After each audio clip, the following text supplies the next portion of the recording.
Sa panibagong misyon ng BIFAR sa West Philippine Sea, namataan ang mga nagkukumpulang militia vessel ng China sa Recto Bank.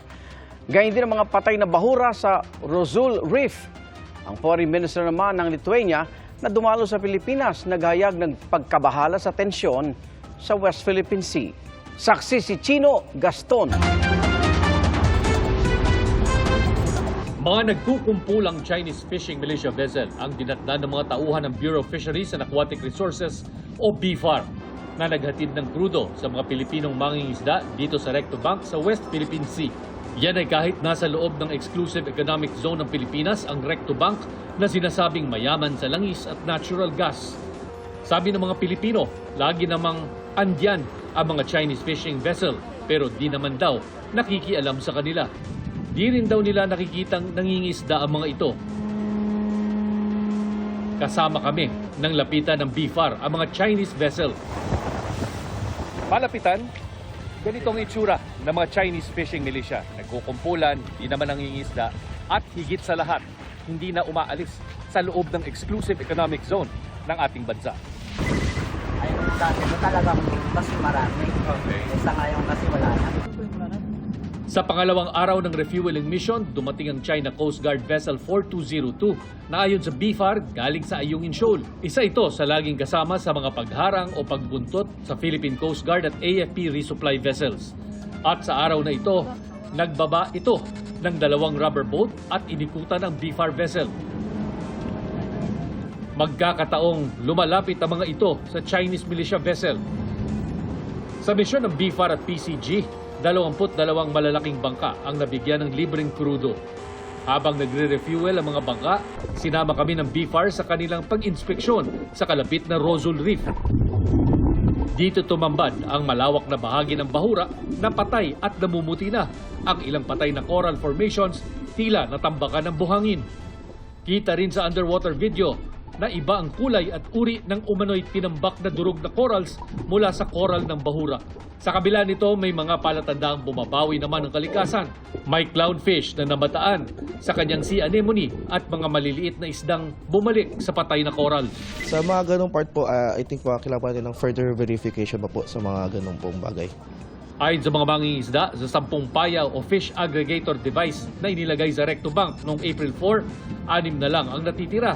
Hindi raw malaman kung pinutol ang lubid nito ng sadya. Sa 10 na nilaglago namin, 6 na lang po yung natira.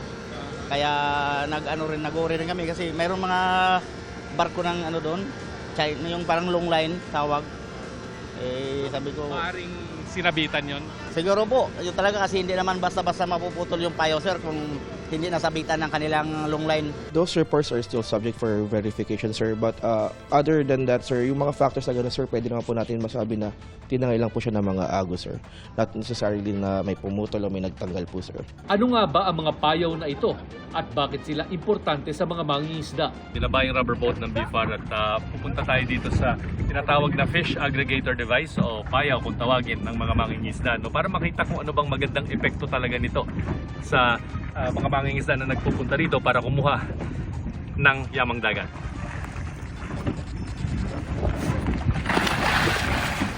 May mga nakataling dahon ng nyog sa dulo ng lubid ng payaw kung saan doon nagtitipon-tipon ang mga maliliit na isda na magdadala naman ng mas malalaking isda na kakain sa kanila. At hindi lang isda ang nagpupunta sa mga payaw kundi pati mga dolphin na nakita naming paikot-ikot sa bahaging ito ng dagat. Pinagtibay na may sovereign rights ang Pilipinas sa mga yamang dagat sa Recto Bank sa 2016 arbitral ruling na hindi kinikilala ng China. Ang tensyon sa South China Sea, kabilang sa tinalakay ni DFA Secretary Enrique Manalo at ni Lithuanian Foreign Minister Gabrielus Landsbergis. Sa unang official visit ng isang Lithuanian Foreign Minister sa Pilipinas, kabilang sa napag-usapan ang tensyon sa South China Sea. Kinikilala rin ng Lithuania ang 2016 ruling bilang final at legally binding. Oh, the tendencies are increasingly worrying. We do feel that the tension is rising. Any escalation is worrying, no matter where it is happening, right? Because there are rules and obligations that bound us, right, when it comes to the agreements and the conventions that we signed up to, such as UNCLOS. And if there is a country that is keen on disregarding those regulations, that disregarding the arbitrage decisions, we tend to believe that this is deteriorating the order that we all depend on. Para sa GMA Integrated News, Chino Gaston ang inyong saksi. Pagbawi sa lisensya ni Pastor Apollo Kibuloy para magmay-ari ng mga baril at armas, posibleng aprobahan daw ng PNP sa loob ng linggong ito. Rekomendasyon ng PNP Firearms and Explosives Office o FEO na kanselahin ang mga lisensya sa 19 na baril na nakapangalan sa puganting pastor. Naharap si Kibuloy sa mga kasong child and sexual abuse at qualified human trafficking. Pag inaprubahan ni PNP Chief Romel Francisco Marbil ang rekomendasyon ng FEO, may 6 na buwan ang kampo ni Kibuloy para isuko ang kanilang mga baril. Tumawag at nag-text kami sa mga numero ng mga abogado ni Kibuloy para sa reaksyon, pero hinihintay pa namin ang kanilang sagot. Milk tea shop sa Baclaran, Parañaque, bistadong nagbebenta ng illegal na brand ng vape. Kumpiskado ang mga vape na nasa 25 milyong piso ang halaga. Ayon sa DTI, walang business permit at rehistro sa kanila ang tindahan. Malapit pa ito sa isang paaralan na paglabag sa vape law. Binigyan ng notice of violation ng tindahan para makapagpaliwanag at pinag-aaralan ng DTI ang mga posibleng ikaso. Wala sa tindahan ang mga dayuhang may-ari nito nang subukan namin silang kunan ng reaksyon. Pag-disqualify kay Cagayan Governor Manuel Mamba, pinagtibay ng COMELEC First Division. Batay sa desisyon, nilabag ni Mamba ang pagbabawal ng Omnibus Election Code sa sino mang opisyal na maglabas ng pondo ng bayan para sa mga proyekto ng gobyerno mula March 25 hanggang May 8, 2022 na election period noong eleksyon 2022. Dahil dito, ang Vice Governor na ang hahalili sa posisyong mababakante ni Mamba. Marso ng nakaraang taon, binaligtad ng COMELEC on bank ang naunang pag-disqualify ng komisyon kay Mamba sa parehong reklamo. Ang paliwanag doon ng COMELEC na iproklama na si Mamba noong ihain ng kanyang katunggali ang reklamo kaya lagpas na sa takdang oras. Pero nitong April 16, ibinasura ng Korte Suprema ang dismissal ng COMELEC at nakitaan ng grave abuse of discretion ang komisyon. Handa naman ang kampo ni Mamba na umapila sa Korte Suprema. Wala pa raw silang natatanggap na kopya ng desisyon ng SC, bagamat ginagalang daw nila ang naturang desisyon. Para sa GMA Integrated News, Sanima Refran, ang inyong saksi. Pati sa Mindanao, ramdam na rin ang pagnipis ng reserbang kuryente. At dahil paulit-ulit na lang daw ang problema sa supply ng kuryente kada taon, gusto na itong paimbisigahan sa Kamara at Senado. Saksi, sina Tina Panganiban Perez at Maki Pulido. Sa unang pagkakataon nitong tag-init, naka-yellow alert o manipis na rin ang reserbang kuryente sa Mindanao. May mga oras namang red at yellow alert pa rin sa Luzon at Visayas. Nahigitan na nga kahapon ng Luzon ang peak demand noong 2023. 12,550 megawatts ang peak demand noong 2023. Kahapon, 13,864 megawatts. Sa taas ng demand kahapon na, nasabayan pa ng pag-trip ng isang transmission line ng NGCP, kaya't nag-offline ng 4 na planta, biglang nagkulang ang supply sa Luzon. Tumaas yung konsumo natin, no? Na-breach natin yung highest peak for the year. And in fact, yung highest peak for the year recorded last week was even higher than the day before. Dahil dyan, posible pa rin ang yellow alert sa mga susunod na araw.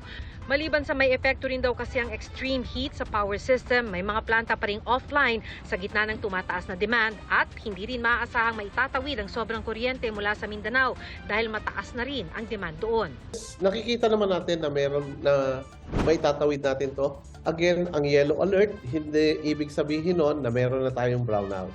Pero maaaring tumaas ang singil sa kuryente. Ginagamit na rin ang mga plantang mahalang benta sa kuryente dahil gumagamit ng diesel o bunker fuel. Papatak din sa generation charge kung magpapatupad ng interruptible load program para hindi kaagaw sa kuryente ang malalaking customer tulad ng mga shopping mall. Mas mahal ang impact ng walang kuryente kasi even our production capacities ay apektado. Binabantayan ng Department of Energy ang mga vital installations tulad ng mga ospital. Tulad ng East Avenue Medical Center sa Quezon City, isa sa pinakamalaking ospital sa bansa na nasa 1,000 pasyente ang nakakonfine. Kaya mismo ospital tinitiyak daw na handa ang kanilang mga generator. Marami kaming mga critical patients na nakasalalay ang kanilang paggaling at ang kanilang buhay sa mga machines, no, sa mga life-saving machines na dependent din sa kuryente. Ang Makabayan Block maghahain ng resolusyon para paimbestigahan sa Kamara kung bakit paulit-ulit na lang ang problemang ito sa supply ng kuryente kada taon. Parang taon-taon na kasi nangyayari yan. And yet kapag may mga ganitong panahon, nagtataas sila, no? Nagiging dahilan ito para tumaas ang presyo ng kuryente. Sa Senado, may katulad na resolusyong ihahain si Senador Win Gatchalian. Dapat din anyang imbestigahan ng Energy Department ang pagbagsak ng mga planta at ang dapat na reserbang kuryente na kinontrata ng National Grid Corporation of the Philippines. Gusto ring pagpaliwanagin ni Senador Chis Escudero ang DOE, Energy Regulatory Commission at mga generation companies kaugnay niyan at parusahan ng mga ito kung di katanggap-tanggap ang dahilan. Isinusulong naman ni Senator J.V. Ejercito na bili ng pamahalaan ang share sa National Grid Corporation na hawak ngayon ng State Grid Corporation ng China. With this West Philippine issue conflict, we cannot entrust our National Grid Corporation to be controlled and managed by the State Grid Corporation of China. One flick of a switch, baka ma-paralyze po ang buong Pilipinas. So that has to be looked into. Pinare-review rin ni Ejercito ang EPIRA Law. Bukas din siya sa paggamit ng nuclear energy dahil mura umano. Pero we have to make sure that safety standards, no, priority is core safety. No? ligtas naman, sabi ng Philippine Nuclear Research Institute o PNRI. At posible raw hindi na maranasan ang red at yellow alerts kung sakali dahil hindi raw ito nakadepende sa panahon. Para sa GMA Integrated News, Tina Panganiban Perez. Maki Pulido ang inyong saksi. Mga kapuso, sama-sama tayong maging saksi.